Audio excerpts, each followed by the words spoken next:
Good afternoon. I am going to be planting clematis today, and I have 3 trellises that I'm going to put them on. And I don't know if you can tell, but there's this eyesore right next to my wonderful patio that's got wonderful flowers that I've planted and this really nice rock wall and our little fire pit. And so I'm trying to cover up this eyesore. I am so thankful because the clematis that I have right here, you can see it looks a little bit sad, but the clematis that I have is from my mother's house. We had to transplant her clematis, and in the process that it needed dividing. And so we divided out her clematis, gave her the 2 biggest vines, and put those next to her new trellises that she had in her new location. And so I was able to have the rest of them, thankfully. I mean, it was very nice of her to share. And I got these trellises from Walmart for like super clearance. I don't even understand how they were so cheap as they were. But I'm going to use these 3 to kind of create a curve around this area so that the clematis can climb up and hide this eyesore that I've got going on. Okay, well, let's get started.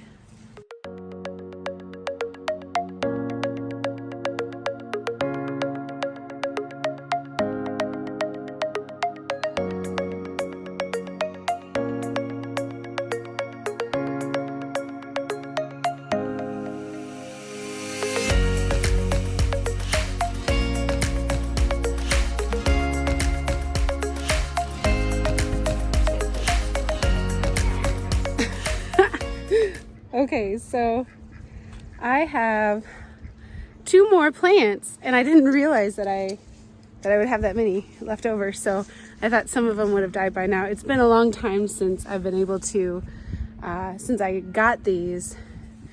Now that I'm able to plant them, it's been longer than I wanted it to be. So I am going to plant them on my grape trellis. And so eventually the grapes are going to just completely cover that trellis. And so I will take the clematis away for sure eventually. But I'm just going to put them there for right now until I figure out another place. Next year I might have a perfect spot for them. But in the meantime, I'm going to stick them underneath the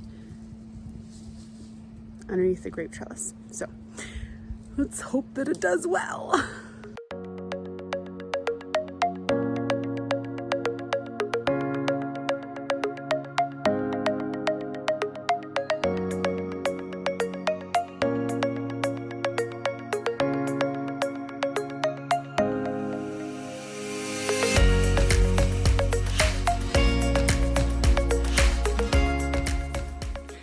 Okay, I got those planted, and I'm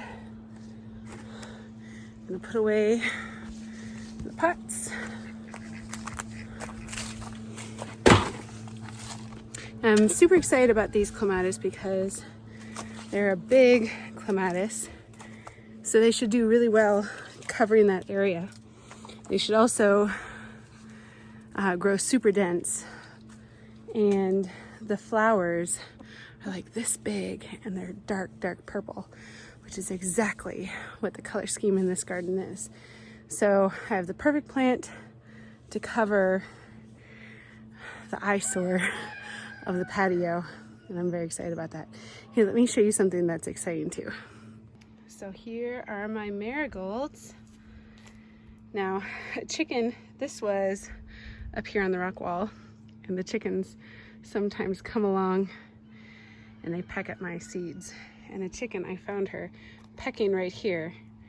But if you'll see, in every other box, all the seeds I planted are coming up.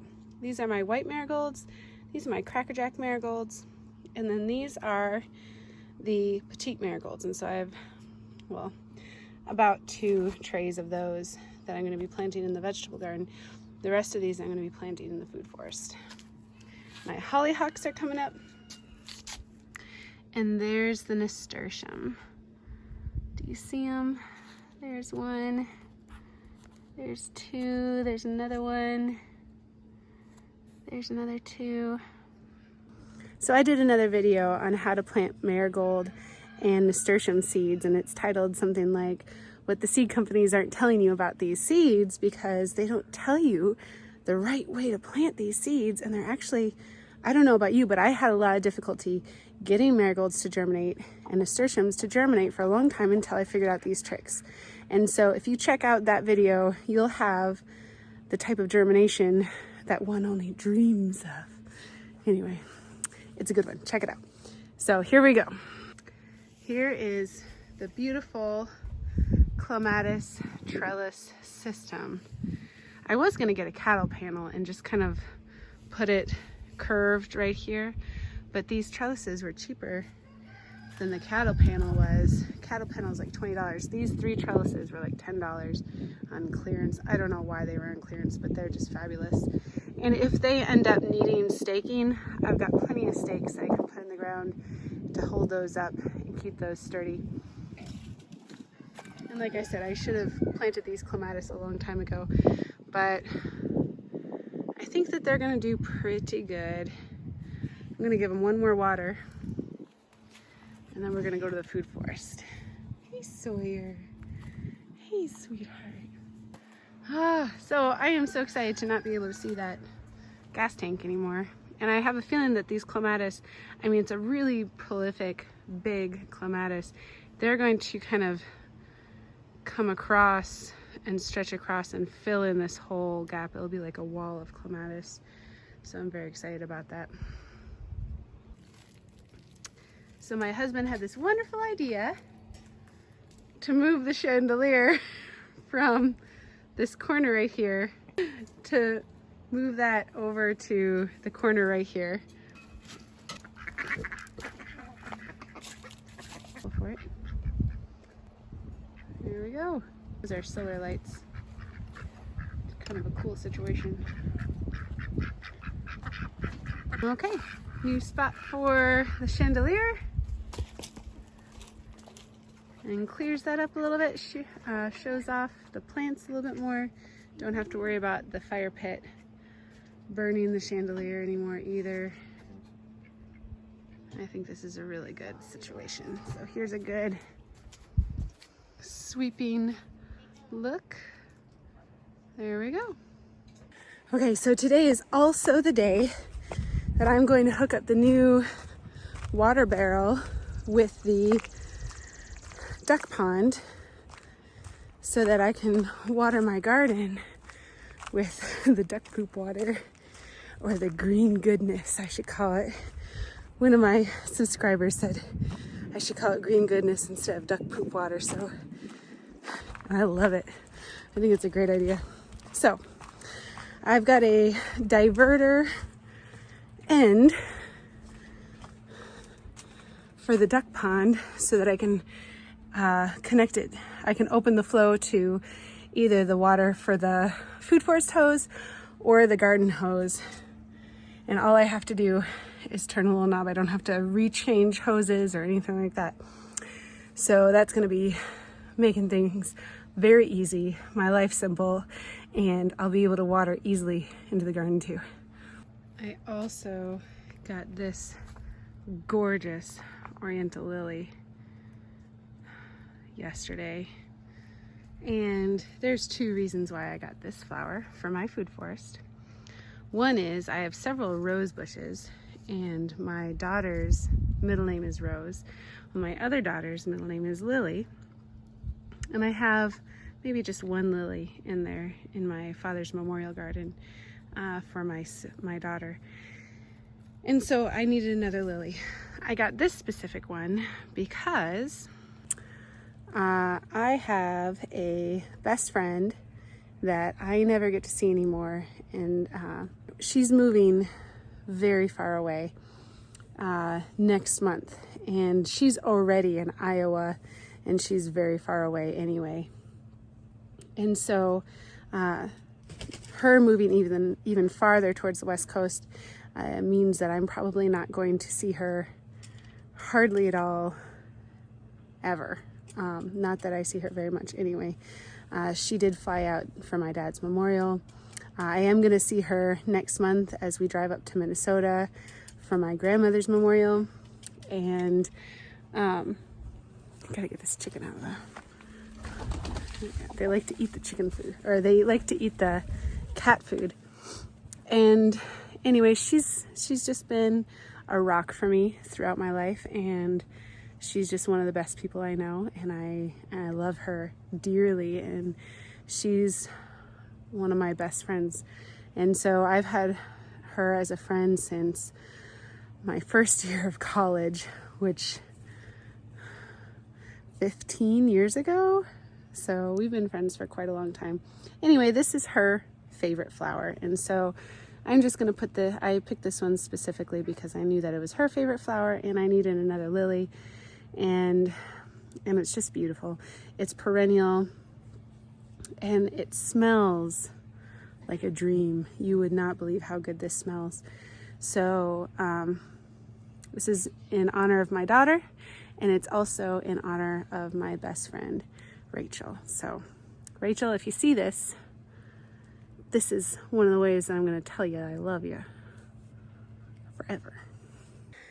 Okay, so I got my handy dandy little contraption here, and I'm right at the duck pond. I'm going to turn that off, make sure that it stays off so that I don't get sprayed with duck water. Things that are not on my list of what I want to do today. Get sprayed by duck poop water. Okay, so this is set to off. I'm gonna take this off. Man, my elderberry here is looking so good. And I've got this.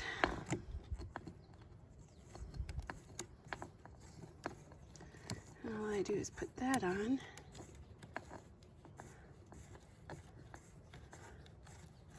My husband is walking around without a shirt on, and it's distracting. Okay, now I'm gonna have one hose that goes to the food forest, and then this other hose is gonna go to the garden. And I got my other hose right here. I didn't get a really heavy duty one because this one's not gonna be moved ever.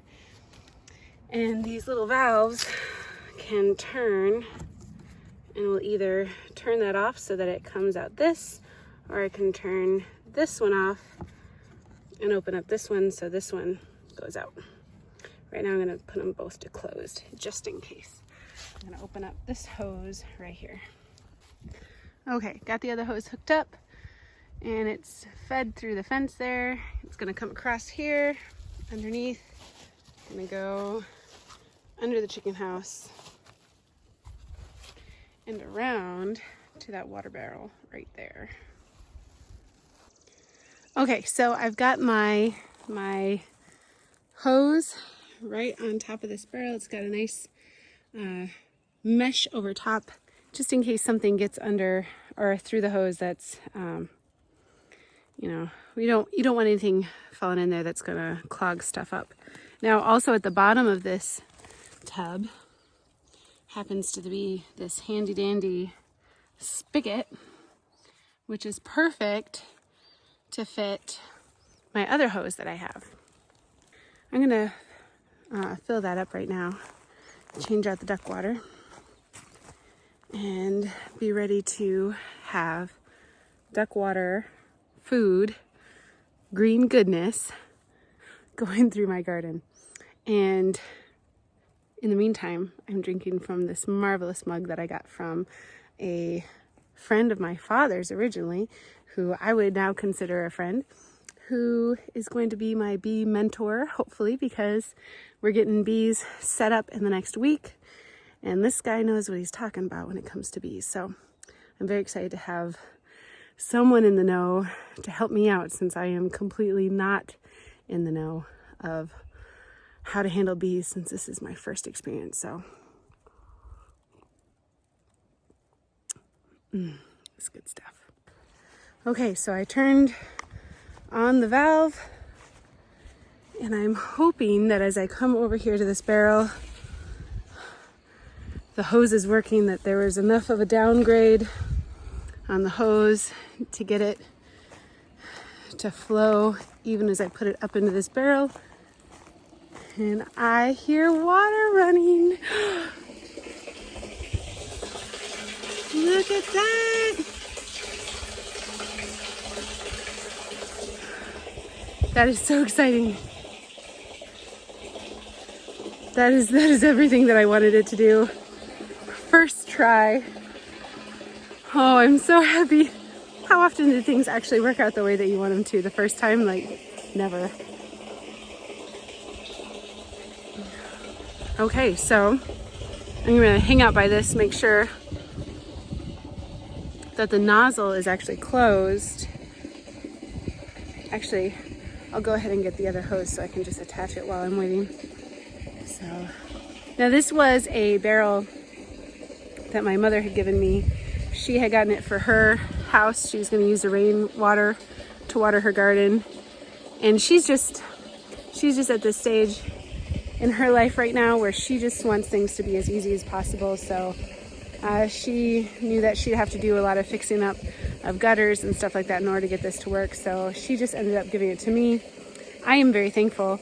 I was going to use this as a rainwater catchment for my animals, and I will do so.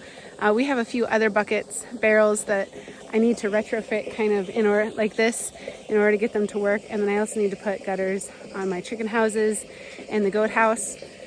But I haven't done that yet, and I need water for my garden now. And so I'm going to use this since it's already set up, and so it makes my life so much easier. All I have to do is connect a hose to it and we should be good to go. Everything is downhill from this barrel that I'm going to need to water.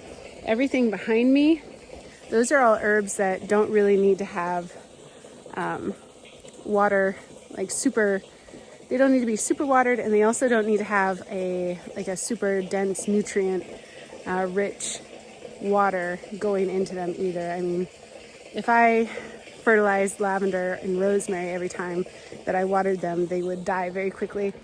And so the same thing for like mugwort and valerian, chamomile, dandelion, sweet annie, soapwort, rhodiola rosea, fennel, California poppy, all those things, anise, and then just regular hyssop, burdock, all those things need to just have regular soil, not super dense nutrient soil, which is why I planted a lot of those up here, because this is where the worst soil is. And then the soil that I planted in the garden below, that's all stuff that's very nutrient dense. I used fresh or aged manure for the fresh beds that I made, and then I've been putting leaf mold on top on a yearly basis since. And so it is very highly nutritious soil that's going to be better for things like peppers and tomatoes and Brussels sprouts, all those things. So here we go. Thank you for joining me. If you could, please subscribe to my channel and please like this video. And then also, if you could hit that notification bell so that when the videos do come out, you can know when they come. And also, that notification bell is like the biggest factor when it comes to the algorithms on YouTube of promoting my page. So if you want to support me, hitting that notification bell really helps out a lot in promoting the page. Thank you so much. I hope you enjoyed. Have a wonderful day and stay blessed.